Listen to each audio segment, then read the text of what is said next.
Lake city Udaipur में मई के महीने में मौसम रोज नए रंग दिखा रहा है। मंगलवार को भी शहरवासियों को गर्मी और उमस के बाद दोपहर में राहत तो मिली, लेकिन तेज हवाएं, बिजली की कड़कड़ाहट और बारिश ने मौसम का मिजाज एक बार फिर पूरी तरह बदल दिया। दिन की शुरुआत तेज धूप और चुभन भरी गर्मी के साथ हुई। तापमान 39 डिग्री तक पहुंच गया, जिससे लोगों को उमस का सामना करना पड़ा। दोपहर बाद अचानक हवाएं चलने लगीं और देखते ही देखते काले बादलों ने शहर को घेर लिया। फिर गरज के साथ बारिश शुरू हो गई। शहर के कई हिस्सों में हल्की से मध्यम बारिश दर्ज की गई, जिससे मौसम में कुछ राहत तो आई, लेकिन उमस कम नहीं हुई। इधर शहर से सटे नाहर मगरा क्षेत्र के नांदवेल गांव में ओले गिरे, जिसने स्थानीय लोगों को चौंका दिया। मई माह में लगातार बारिश और ओलों की घटना ने इस बार के मौसम को असामान्य बना दिया है। मौसम विभाग डब्बोक के अनुसार मंगलवार को अधिकतम तापमान 39 डिग्री और न्यूनतम तापमान 27.6 डिग्री रिकॉर्ड किया गया। बीते 12 घंटों में उदयपुर में 5.6 मिलीमीटर वर्षा हुई, जबकि गिरवा में 22 मिलीमीटर और बड़गांव में 2 मिलीमीटर वर्षा दर्ज की गई। बार बार हो रही बिजली कटौती ने आम जन की परेशानियों को और बढ़ा दिया है। रातें उमस भरी और दिन तेज तपिश वाले हो गए हैं।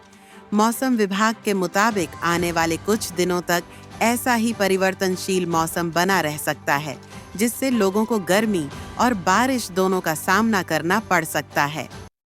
आज के यदि हम भारतीय मौसम विभाग द्वारा जारी उपग्रह चित्रों का विश्लेषण करें तो हमें ज्ञात होगा कि इस समय कर्नाटक और महाराष्ट्र के ऊपर एक परिसंचरण बना और साथ साथ ये परिसंचरण अरब सागर में है, विशेष रूप से पूर्वी अरब सागर के अंदर जो कर्नाटक और महाराष्ट्र का जो भाग है समुद्र थे उसमें, और दूसरा एक परिसंचरण बंगाल की खाड़ी के अंदर बना। ये दो परिसंचरण बने हैं। इसकी वजह से मानसून के ऊपर विपरीत असर इसलिए नहीं होगा क्योंकि जो कर्नाटक और महाराष्ट्र के ऊपर जो परिसंचरण बना है वो बिल्कुल समुद्र के किनारे है। ऐसी स्थिति के अंदर यद्यपि वो थोड़ी बहुत तो समुद्र से नमी लेगा, लेकिन साथ के साथ उस परिसंचरण को महाराष्ट्र और कर्नाटक के भीतरी भागों से शुष्क हवाएं मिल रही है। ऐसी स्थिति के अंदर उससे नुकसान होने की कोई संभावना नहीं है। ठीक वैसे वैसे जो बंगाल खाड़ी के अंदर परिसंचरण बना है वो परिसंचरण भी उत्तर पश्चिम की ओर बढ़ेगा और ये धीरे धीरे उत्तर की ओर बढ़ता हुआ फिर, और इसकी वजह से अगले सप्ताह तक पूरे उत्तर पश्चिम भारत के अंदर असर होगा। लेकिन मेरा ऐसा मानना है कि अगले 2-3 दिनों के अंदर दक्षिण भारत के साथ साथ राजस्थान का जो दक्षिणी भूभाग है, विशेष रूप से दक्षिण पूर्वी भूभाग के अंदर अगले 2-3 दिनों के अंदर अंदर मानसून से पूर्व की बारिश प्रारंभ हो जाएगी।